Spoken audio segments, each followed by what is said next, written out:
I think it's going to be really interesting because we're going to go into the topic of stablecoins, cryptocurrencies, and they might have a similar product or similar ideas, but at the end of the day, they're solving different problems in very different countries.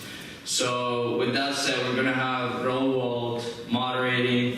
For you guys who don't know him, Raul is an entrepreneur from Brazil as well. He's also a senior at BC, and he started this company, S2, which got acquired by MQ Bank. Am I saying it? M-Bank. Yeah. And he now basically manages ventures for him. So yeah, with that said, give them a round of applause.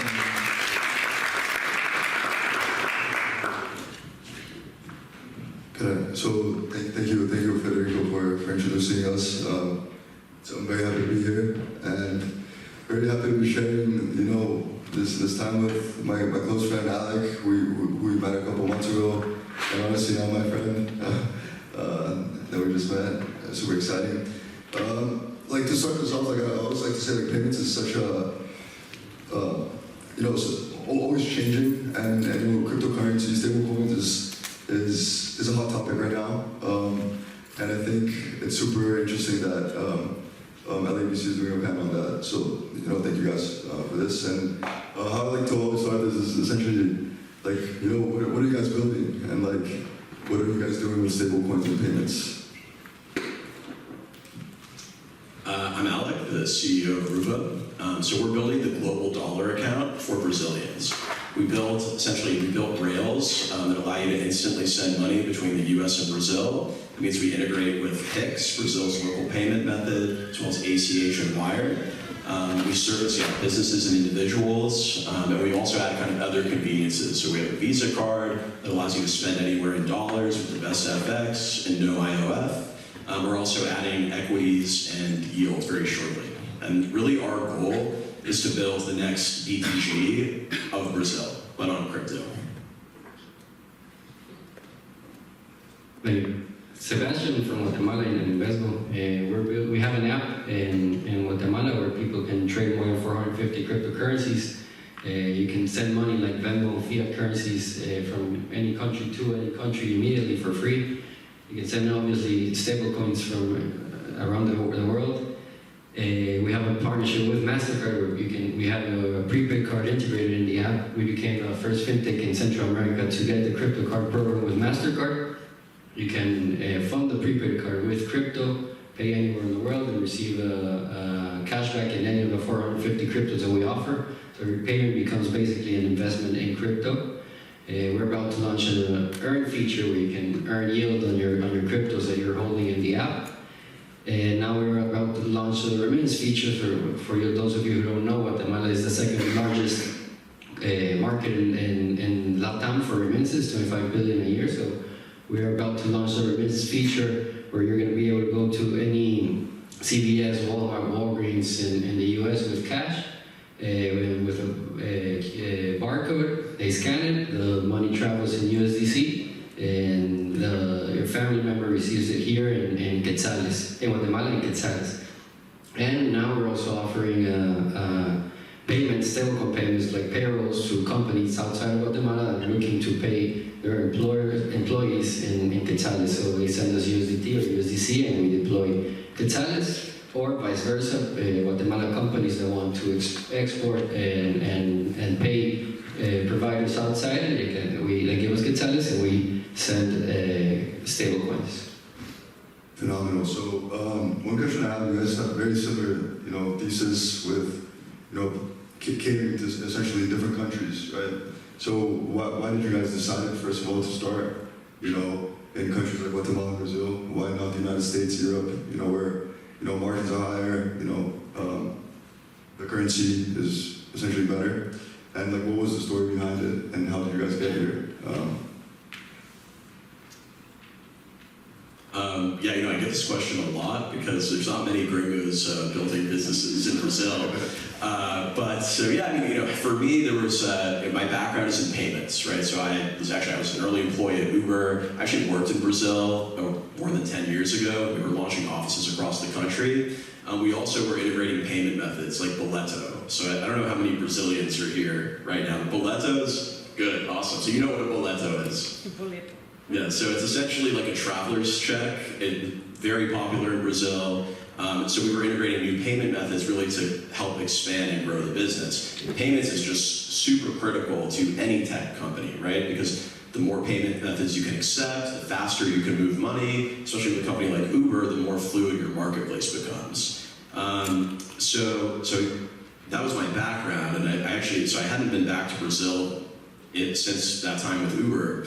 And I got invited to go surf outside Sao Paulo. It was supposed to be like a week-long trip. It ended up being 3 months. But my co-founder, he pitched me on this idea because he'd been hiring software engineers in Brazil.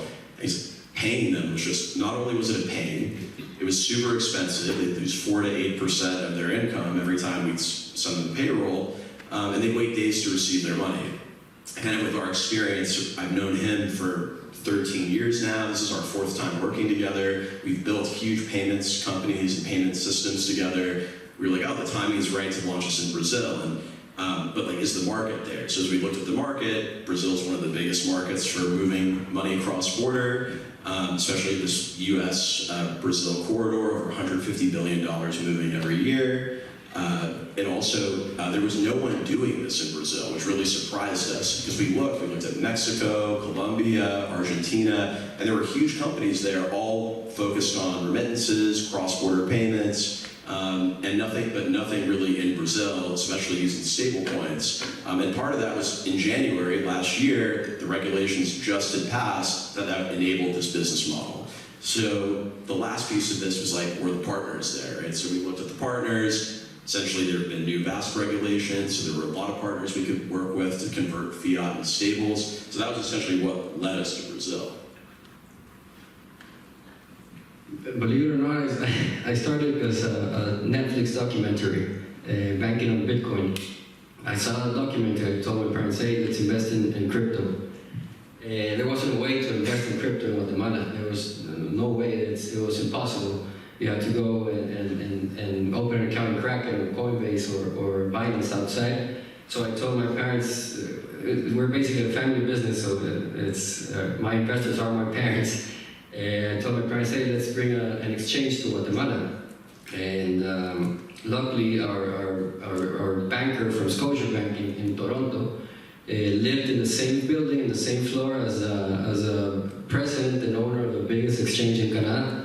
So he got me a meeting with a VP of the exchange. I went there and we got the partnership. So we were going to become the on and off ramps in Guatemala, and basically there was no competition as well in Guatemala. And like that, there was less barriers as well because no regulation and it's easier to open. And yeah, basically that's why we stopped in Guatemala. And in Guatemala is going to be easier also to deploy to the entire Central America, where the blockchain and crypto are in diapers still. And so you both went to school in the United States, right? You went to Tufts, you went to Penn State. I guess, especially when operating in Latin countries, I guess having a global perspective and, getting our education here in the States is a huge advantage, right? And I think, essentially, I wanted to understand how did, getting your education here in the U.S. Shaped and has shaped, your mission of helping countries like Brazil and Guatemala, and how do you navigate that with the experiences that you learned in college here? Yeah, it was a while ago. So I was studying international relations and economics, but I was just really interested in tech. And this was from 2009 to 2013. Actually, the first app that I built, it was with my roommate. It was like a Swift app, which was very difficult at the time to ship. And then, yeah, I kind of broke the mold because a lot of my friends, especially at Tufts, they wanted to be diplomats or consultants or investment bankers, and I really wanted to work in tech because I just that's what I saw as the opportunity. So for me, it was just like being at Tufts, being in Boston. It gave me great access. I got internships at super interesting companies. I was like an intern at Neobank, which back then there weren't a lot of these startup banks. And then that's ultimately how I ended up at Uber. Uber had an office in Boston. It was mostly a black card product at the time. They had a very unconventional hiring process. Anyone who was working there, they kind of they called it a hustle test. So you would essentially have to really show your commitment to the company before starting. So that involved going out and getting signups, right? But they put everyone in the company through this, and it just had this crazy culture and this explosive growth. I think like advice, right, is like I would say, be passionate about what you're doing. Like, I think college is a great place to explore and test. I completely agree. Being in Penn State, I was able to use apps and financial instruments that are not available in our country or weren't available in our country. So you get ideas, and I forgot to mention for the last question, but I also work in agriculture as well. It's very in the interior of Guatemala, and financial access is very scarce there. There's basically no financial access. People are still using cash. Cash is king for them. When I graduated college, I went to work there in the family business in coffee production. We still paid the workers in cash. Imagine 1,000 of employees having to go to the bank, get the cash, and give it to them for the salaries. It was very difficult. Now we still pay them in checks, but it's evolving. But it's part of the reason why we started InBestGo as well, because financial education in the interior of the countries is scarce and basically there's no education and financial access to the technologies that are in the U.S. They don't have the access, so it's something we wanted to bring to the people in our country and give them access to the same opportunities that people here in the U.S. have. Phenomenal.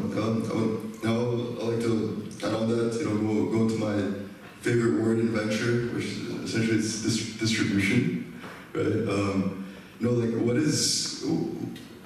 What is your product's biggest moat, and kind of how are you distributing it in a way that helps you guys gain momentum and a competitive advantage against any essentially imposters that want to get into your business in the country? What's your distribution strategy, and what do you guys think about distribution in the payment world? Colleges, funny enough, are one of our distribution strategies, and this was actually just totally serendipitous. I had a friend, she was studying at Columbia in the MBA. She's Brazilian.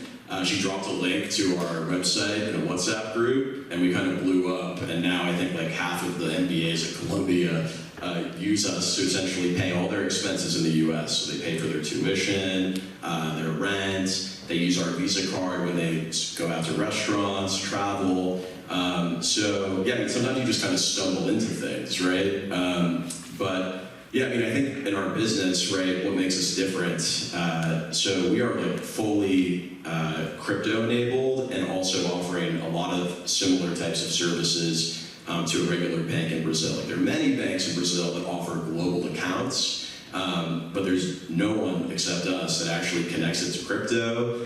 There's also no one that's offering a true no IOF account because we settle with Stables. IOF is like a tax on remittances in Brazil. And Stables are exempt from that. So it actually gives us a great go-to-market wedge. Essentially, you're saving 3.5% on the taxes every time you use us, on top of getting preferred rates, because we're using stablecoin markets, which are much more liquid and have better FX than what most of the banks are offering right now in Brazil. So, for us, it was like, I think what's kind of interesting is how do you get started? So we started this company 11 months ago. The first thing is get 100 customers, right? And talk to all your customers, be obsessive. Now we're in the thousands of customers and everyone has my phone number. It's my personal number. But if that's the way you want to run your business, especially in the early stages, that's how you find out, like, what do people need? Because you ultimately, to be successful, you got to build something people want. confidence as well. If you build a product that people are confident in, and you have a good background and good results, they're going to use your product. Also, make it simple. Blockchain is not simple. Crypto is not simple maybe for us, but for the people and our clients or our target, it's not simple.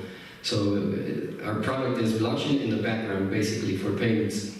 The people sending their remittances are using blockchain without even knowing they're using blockchain. They're using stablecoins without even knowing it's stablecoins.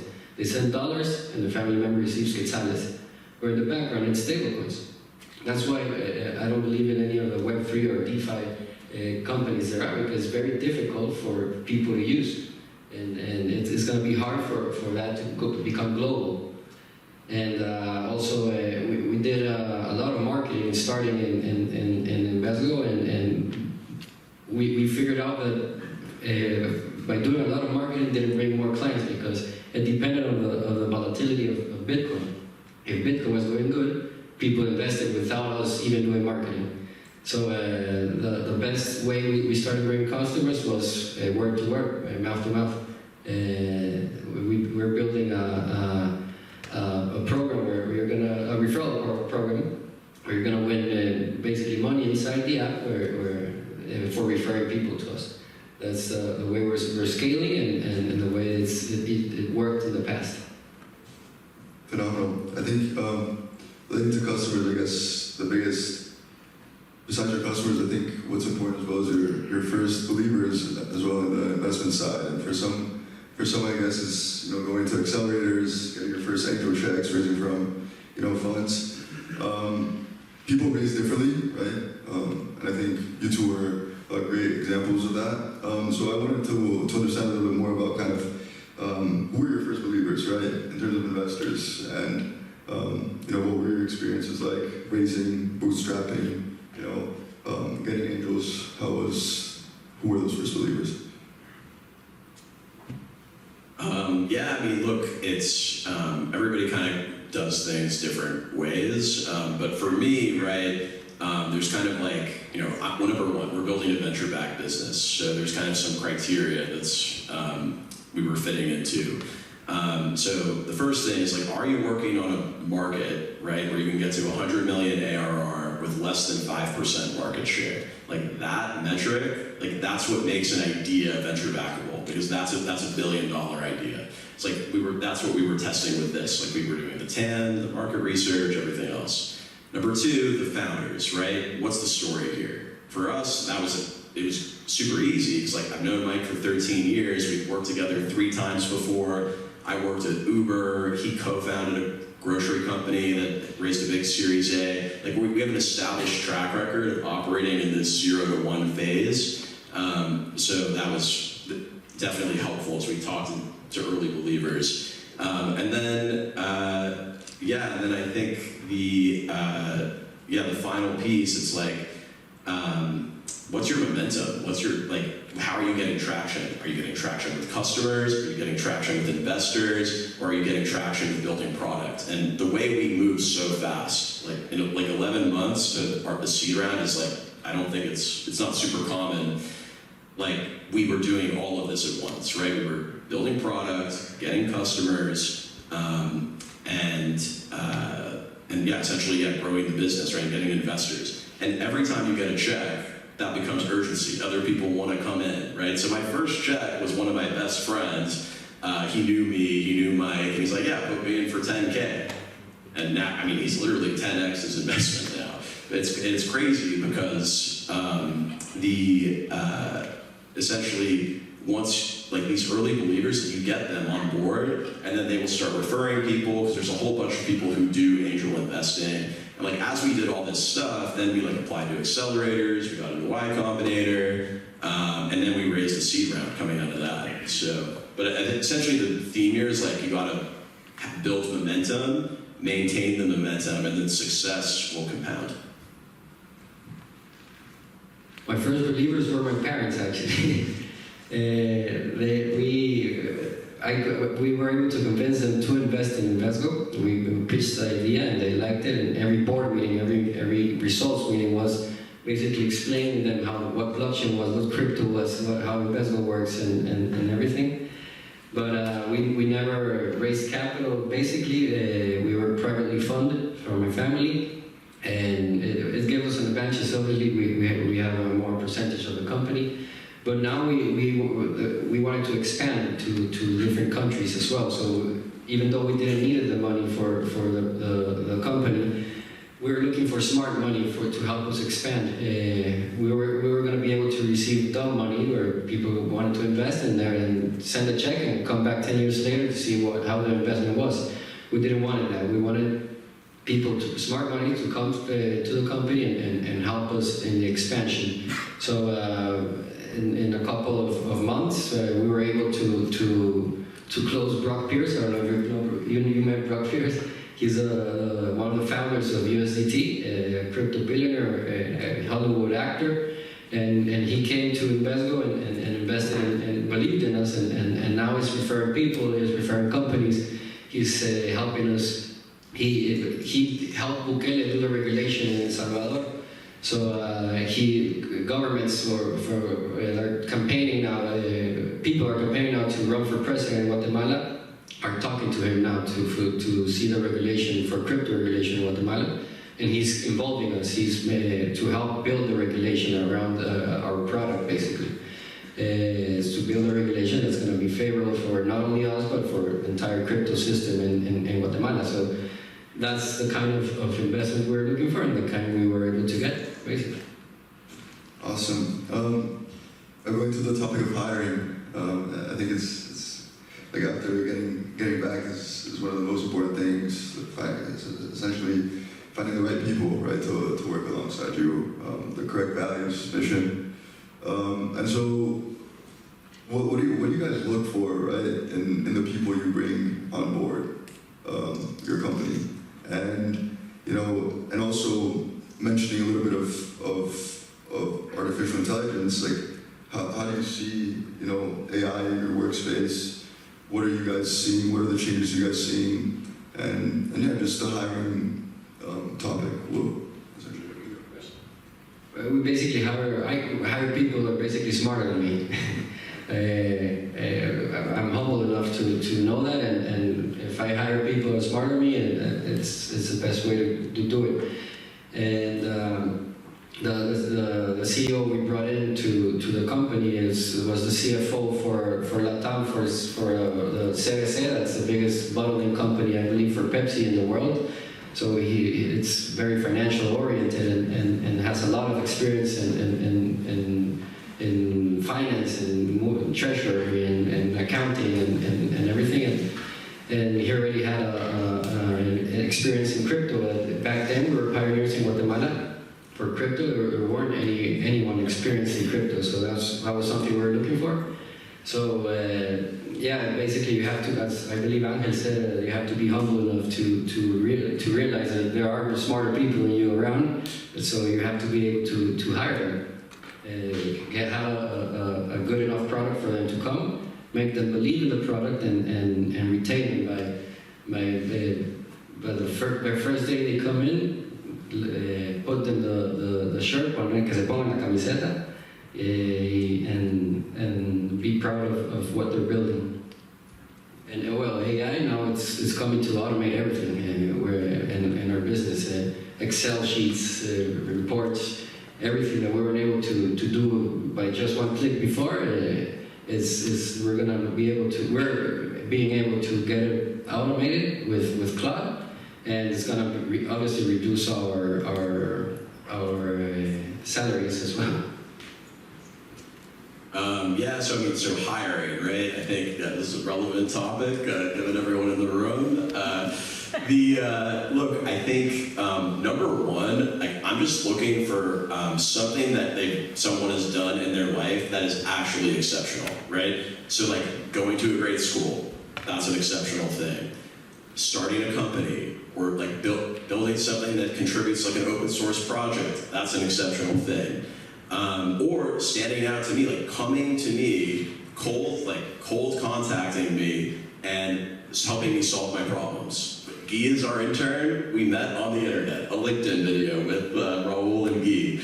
And I want to talk to people who show that they're excited and they believe in the mission. Because when I was at Uber, we only hired missionaries. We never hired mercenaries. Never hire a mercenary because they're just in it for the money. They're going to leave. You gotta find people who show they're at the next level. So far, people that we've hired. So one of our first hires was one of our first customers, Vinicius. He's now our head of product. And I got on the phone with him, hey, try out our app. I'm curious to get your feedback.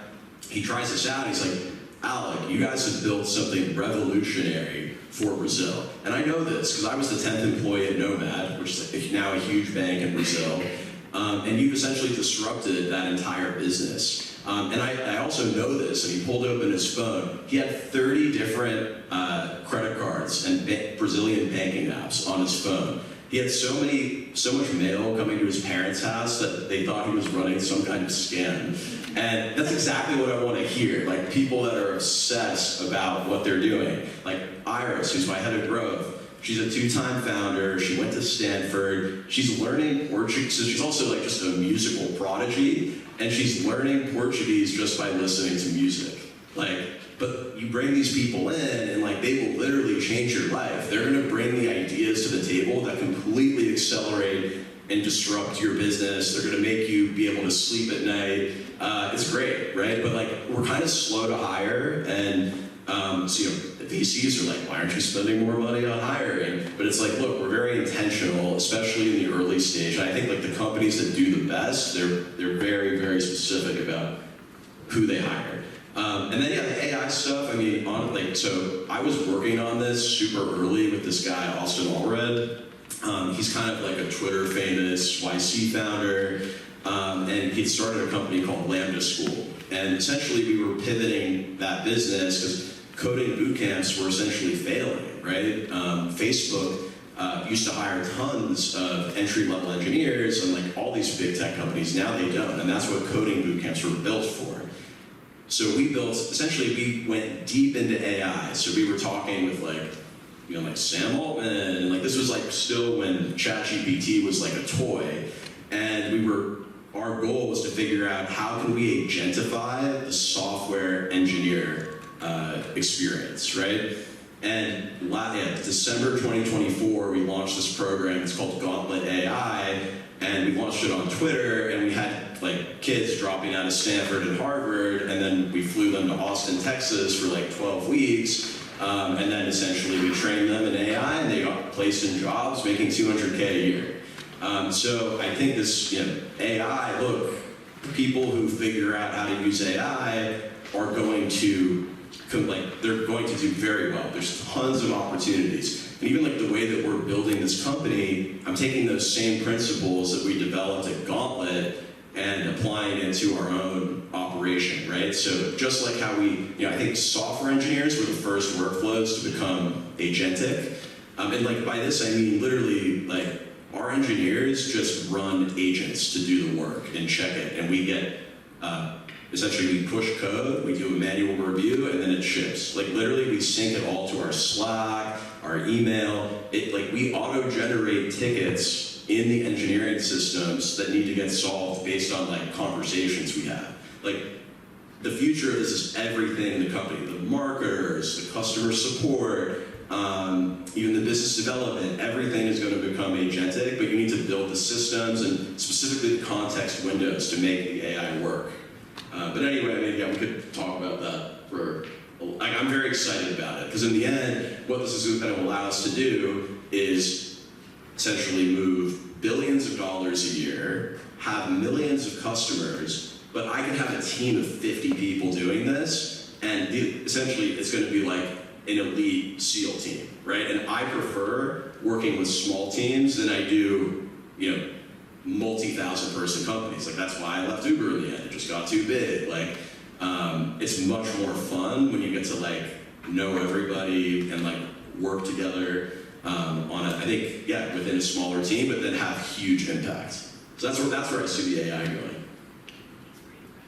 Awesome. On the topic of AI, I think agentic payments, huge thing. I don't know if you guys know, but this Venezuelan guy from Stanford just raised a massive from Slash. He does agentic payments, right, which is basically utilizing AI to automate payments. And so, you know, on the topic of that, like, how essentially, what do you guys think of the industry of payments, and how do you think it's going to look like in the upcoming 5 years or so, and how is this agentic commerce, agentic payment wave going to change it? You know. Everything's going to be run by stablecoins, basically. The big companies like Western Union, MoneyGram, banks are gonna start using stablecoins as well, and they're gonna. I don't see them as competition. They're gonna need companies like ours to basically just plug and play, and instead of developing it themselves. And we're able to give them liquidity and quetzales in local currency, or any local currency of the countries that we are. So it's evolving. It's going to be much cheaper and much beneficiary for anyone using the system. And basically, yeah, everything's going to be run by stablecoins, and I believe it's really soon, in two years tops or less. Yeah, I mean, look, I honestly don't have this strong opinion on agentic payments. I think the technology is developing really fast. I'd say that the learning, right, as agentic payments is explored, right, people need to build for practical use cases, right? So where do agents need to actually spend money, essentially agent to agent? It's just, because I would say in crypto, part of why mainstream crypto apps took so long to get adoption is because people weren't abstracting away the complexity until apps like ours came along, right? You had to have a wallet, you'd write down a key, you put it in a desk, right? So I see so many agentic payments companies, and honestly, half of them I don't even know what they're doing, right? Where's the use case here? But there's definitely going to be something, but it's super early. Cool. And Sebastian, I forgot to ask you, are you a solo founder? No, sort of. No, the CEO is also founder. Okay. And my family as well. Phenomenal. Okay. Yeah, because I think in the payments industry, I just want to ask that because I didn't know, but the payment industry, you always need so many partners, right, to actually create a full stack kind of financial infrastructure. And so I wanted to understand a little bit, how did you guys go about these partnerships? Obviously you mentioned MasterCard. How did you start building it? You know, what were the steps, and kind of who did you go to for these partnerships? What were the licenses that you guys had to get? How long did it take? You know, just a little bit of context, a little bit on the industry and building it through these partners, such as or financial infrastructure, banking as a service companies that you guys need to onboard. From the very start, we're started as, we're not the bank competition. We're going to work with banks. So we didn't want, since crypto was new in Guatemala and blockchain was new in Guatemala, we were pioneers. We hired the best CPA agencies, the best lawyers to help us build a business model that our banks are going to like to work with us, and we're not going to get in trouble legally, right? So we built a business model. We went to the banks, and after a lot of changes, many no's from the banks, we were able to start working with one. And even though there's no regulation in Guatemala, we always acted as we were regulated. So we have our own KYC, so we have our AML manual, our anti-money laundering manual, and our compliance officer. We work very closely with compliance officers from every bank. They train us in compliance, and we do everything correctly. Because of this, the big companies like MasterCard, they saw us, they saw we were doing the things right, and we weren't doing anything illegal, and they basically approached us. We never went to MasterCard and said, hey, I want to do something with you. No, they came to us and they said, we want to do a crypto product with you, because they saw we're the biggest one, we were the pioneers, we were doing the things correctly, and that's how we started with MasterCard, and compliance with MasterCard is horrible. We were 2 years doing compliance with MasterCard onboarding. It was also because of the FTX crash. It coincided with the FTX crash, so we're about to launch, we're already done, and then they started asking for more things. So basically 2 years, and now since 2019, after around eight years or 7 years in the market, now the banks that said no to us are coming to us now, and they're saying, hey, I want to integrate with you. I want to do offer crypto to our clients. I want to use your stablecoin rails as well. So now we're integrating with one of the biggest banks in the region, in Bancolombia. That's part of the owner is of BAM. We're integrating with them to automate the cash outs and cash ins to any other bank of the system in Guatemala. That's one of the first products we're going to deploy with them.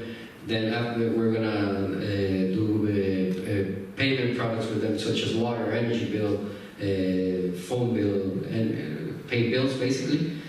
And a lot of other opportunities we're seeing with the banks is maybe a co-branded card with them, so they can offer their clients a credit card with crypto rewards, right? And it's something that really helped us, and it's doing things the right way from the very beginning, and not just launching and getting cash or getting in trouble as well. Yeah, I mean, like partnerships are super critical to payments, right? Very few. There's like, you can't just go to one company and they're gonna like solve all your problems. For us, like I've been working in this my whole career, so I've built really strong relationships with pretty much the entire banking stack, from banks, networks, and then also a bunch of startups. Like literally at Uber, we had a team that's called Uber Money. It was run by this guy, Peter Hazelhurst. We all called him P-Money. Everyone was a character. Like we were literally building the banking rails for Uber, which now moves $300 billion a year. That's more than the GDP of most countries. So in the stablecoin space, there's like, I can think of 10 of my former colleagues that have all started companies, like all across the stack. Consumer apps, infrastructure. So yeah, it's like as you build experience, you're gonna be able to like essentially find opportunities to partner. And like the things you just gotta like make incremental steps, right? And I think like working at a good company, like that stuff like that will help you build these relationships, because like they'll follow you your whole career. Awesome. I think maybe last questions. Or how much time do we have? We have like 10 minutes. Half an hour. Okay. So I guess like I wanted to ask a little bit about kind of, you guys had two very distinct careers, but very mission driven. Very mission driven. I guess you guys didn't go the corporate route, which most people say it's stable, right? So I wanted to understand a little bit, like, what were your guys' passion, mission behind doing all of this, like, and why, like, right? Like, I think, like, when we go, there's this concept called like the 5 whys, like, asking why until you come to like the real reason behind everything. So I wanted to understand a little bit, like, why did you guys, chose to start something? Why did you choose to join Uber when they were just like a small startup, instead of going, for example, to a JP Morgan and work with payments there? Like, I want to understand a little bit, you guys' mission and what you guys' end goal is, Yeah, I mean, look, I think number one, I've always wanted to have fun, right? And what I found, and like when I was in college, right, I found that I was having the most fun when I was building, right? And it's really hard to go from 0 to 1 without like any experience. Like I was not some like 22-year-old who could like go start a company, right? I'd already tried, experimented with it. Like what Raul did is crazy. And so, I mean, for me, I was like, okay, I want to like work at at the fastest growing companies in tech that are on the bleeding edge and really learn, right? And then after Uber, I worked essentially as a right hand for like 3 different CEOs. On all of them, we either raised Series A's or we were acquired, or we like Gauntlet, we pivoted out. But like all of that experience, like, and then it just became like natural for me to start my own company. A lot of my friends were like, "Why haven't you started a company, Alec?" And then like essentially this serendipitous surf trip happened, and my co-founder called me up and was like, "Let's do it." And like, yeah, this is gonna be fun. Like, so I think you just gotta love what you're doing, right? Like you just, and that's the number one thing you should be filtering for. Completely agree, love what you're doing and find the passion in it. I started in agriculture. I always wanted to be work in a family business in agriculture or sugar, and that helped me. I graduated college and I went to work in the interior of Guatemala, and I saw how the people live there. I saw their biggest problems, and I wanted to make an impact for them. So I wanted to build something that was going to impact their entire lives and change how they live their day-to-day life. They live paycheck to paycheck, basically. It's the financial literacy here in Guatemala, and lack of education in the interior of Guatemala it's absurd. So I wanted to build something that was going to impact their lives financially, and they're going to get better lives for them in their future. Get access to, as I said, to products that they would never have had access with or to, and change their lives. I mean, we have thousands of employees in the interior of Guatemala, and they don't know what inflation is. I always ask them when they don't know what inflation is. They would say, "I want to have the cash because in the bank it's not my money, it's there." So they're afraid of the bank, and they're afraid of investing, and that's something I want to change. I want to help them get educated and improve their lives and obviously their families' lives. And as well, always you have to find something where you love it, as you said, and you're passionate about, and that's basically it. Yeah. I think we open up for Q&A. Q&A, yeah.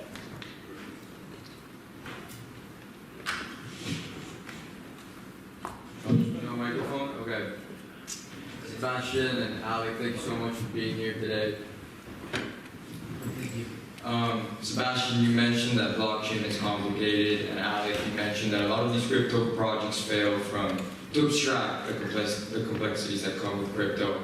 I myself have been a DeFi user for a couple of years. It took me a lot of time, lost a lot of money during the process. So I was wondering, how do you guys go about selling your product and simplifying the product itself? Do you guys use paid versus organic marketing? Do you have any referral programs? Do you guys rely on ambassadors? How do you guys get new customers? Well, we have interns like Guy right here, and also we have some swag too, so let's make sure we distribute that by the end. But look, I mean, you have to do multi-channel marketing, right? So you got to be everywhere. You come to events, you'll do, like you said, paid ads. But I think the biggest thing, especially, it depends on what phase you're at, right? For us, like referrals and word of mouth is how we got started, right? And just being obsessive, talking to customers, and maintaining that, right? I have customers sending me, feature requests, and I literally ship that off to my engineering team, and then I send them back when we've built the features, right? So just being deeply involved with the customer, it's going to help you build that reputation, that credibility, and that you show that you actually care, right? Because many businesses, they get to a certain size, and especially in payments, I've talked with many customers that use Wise. They've had funds frozen for anywhere from 3 to 6 weeks, and if I have a customer whose funds are frozen, I'm on the phone with the bank. I did that.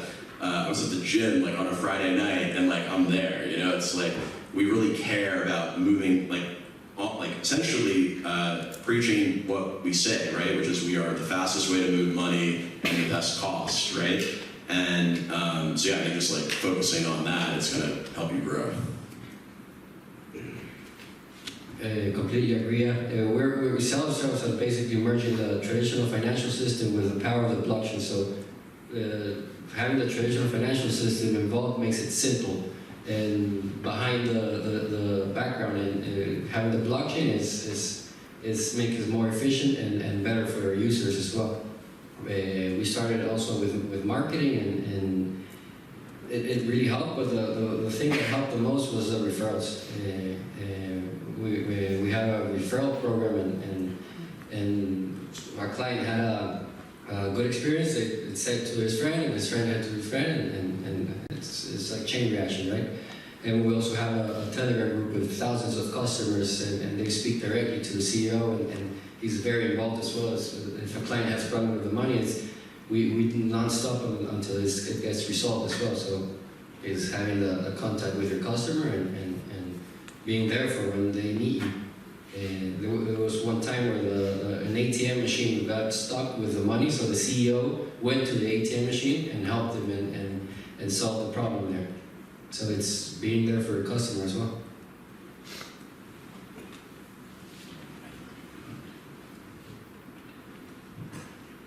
Thank you for being here. My question is more twofold about regulation. I want to ask you guys, how do you manage with such a new and ever-evolving product, talking with regulators about how this product and stablecoins as a whole are going to be regulated? And do you guys think that central government issued stablecoins are going to be introduced to Latin America soon? And what are going to be the impacts of these things to your guys' products? Thank you. In Guatemala, there's still no regulation, but we act as if we are regulated. So, like I said, we do KYC to all our clients. We run into 2,000 lists around the world, every client, every day. We have compliance officers, so we take care of that. We've been in talks with the Superintendencia de Bancos in Guatemala and teach them about blockchain. They call us to help them understand what it works, how it works, and they said, okay, good, but not yet. And then we see they download our app and use our app, right? But I've been in talks with people in the Congress as well, help them understand the blockchain, help them understand how it works, because the problem is if we get a regulation that's not going to allow us to work, it's going to set us back years. And there's always loopholes, but it's not the point, right? We need a regulation that's going to allow us to work. I'm pro-regulation, but for a regulation that's going to allow us to work and continue working and give our customers a better experience and always keeping their funds safe, always keeping everything safe. And about the coins, I don't really have anything to comment there. No, I mean, I guess like, so are you talking like in Brazil, right? The Brazilian stable, the reais stable. Look, I think, again, it comes down to practical use cases. What are the use cases for a Brazil stable? Right now, FX, like reais stable to USD stable is not good, right? There's not enough liquidity and like, so we're not prioritizing that, right? So kind of, it just, as the market evolves, we'll keep an eye on it. But like, have not been like huge practical use cases for it yet, though there are a lot of people working on it. So I wouldn't be surprised if something does come. On the regulation side, yeah, I mean, our business as well, we KYC, we KYB all of our customers. We operate with a very high degree of, essentially just awareness because we're moving people's money, right? And in Brazil, the regulations are evolving, right? So we're keeping a close eye on it. We work with council on it. And, we're just essentially similarly, right? We want to, if there are opportunities to help shape regulation that's coming up, we do provide feedback, right, to regulators, but it's such a new product, right? And the thing is, in Brazil, there's over 30 million people moving money cross-border every year, $150 billion, right? And this is just the US-Brazil corridor, 90 billion of that is in crypto, right? So, but there really aren't a ton of, like, the regulations are evolving, right? Because the demand, right, for this is just increasing. So we'll kind of just see how it develops. Thank you. this is going back to Nicolas, thank you both for being here. I wanted to ask you guys something more about the building process. I'm sure the products you guys now offering are very different from the first vision you guys had, from that first imagination. So I wanted to ask you, how do you guys approach changes, shifts, and how did you manage letting go of those good ideas you guys had but didn't work out? Like our product roadmap, it's funny, it's like in Y Combinator, 40 to 50% of the companies do an entire pivot, right? Our product roadmap has essentially been pretty consistent from day one. And I think it comes down to the research we put into the market, our experience building these types of products. It's you need to evaluate constantly new opportunities, because as you start to get traction, companies will come to you with all kinds of things. Oh, let's partner on, it could be physical payments in stores, right? Or say receiving cash, right? Or let's partner on a local debit card, things like that. So you have to kind of, as a leader and also your team who's also evaluating these opportunities, they have to have an instinct, right? To one, size the market, two, understand how fast or can we build this from a technical perspective? Do we even have the team to build this product? Do we need to hire people, etc.? So I think there's just many things that you have to kind of evaluate and be flexible, right? So, but yeah, that was a good question. Well, we basically started as on-off ramps as for an app in the US. So that was like a guide for us. And then we were also on-off ramps for Binance. So we merged both of them. We built a product that is the better of both exchanges, both apps, and always be ready to adapt. Be innovating and be ready to adapt. Be flexible enough to adapt and fast. Because when we started, we didn't have competition, but now we have competition is coming in, and they're flexible and they're coming in with better product bases, supposedly, and you need to be able to adapt and fast. Don't get in love with the product or the good idea you had that's not working anymore. It's business, and you have to learn to adapt again. Thank you very much. I think we have time for one more. Thank you guys both for being here. Sebastian, I know you mentioned that your company was mainly funded by friends and family, your parents, so maybe this question is geared a little bit more towards Alec, but I'm just curious, how do you guys handle that relationship with your investors when they're a little bit more pushy for returns, looking to liquidate that eventual exit, and how do you manage that slight loss of control when you bring those people in? Yeah, so look, we chose our investors. We had multiple term sheets. We went with one confirmation, right? So, these guys have very long time horizons. They have a track record investing in crypto. They backed Polymarket in its seed. They backed OpenSea. They backed a company called Bridge. So, yeah, you definitely, you want to find investors who are believers and, essentially want to be on the mission with you. And look, we have lots of angels too who've invested.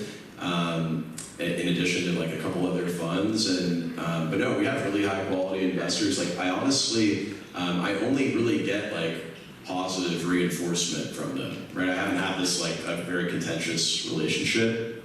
But look, if you're focused on growth as well, then you keep the business on track, right? That's going to help you probably have better relationships with your investors. So, but I think. Yeah, you definitely want to kind of understand their theory. And actually what stood out to me with one confirmation, they showed me a chart and Polymarket had been at it for 3 or 4 years or something, and then it just exploded, right? And they're we were with Polymarket the whole way, and they weren't trying to force a particular outcome, right? And that is important, right? Because some funds might have interests that they need a return right now, or they need to return the fund, they need to they deploy their capital, they have a time horizon. So it is good if you are looking at multiple offers, ask these questions, clarify, just establish a relationship, see what their incentives are and what their working relationship is going to be. It's actually harder when it's your parents, because you see them all the time. So every family dinner, every family lunch you have with them, it's talking about that. So you have to bring results for them as well. And do what they act as any other investor. They want results and more revenue.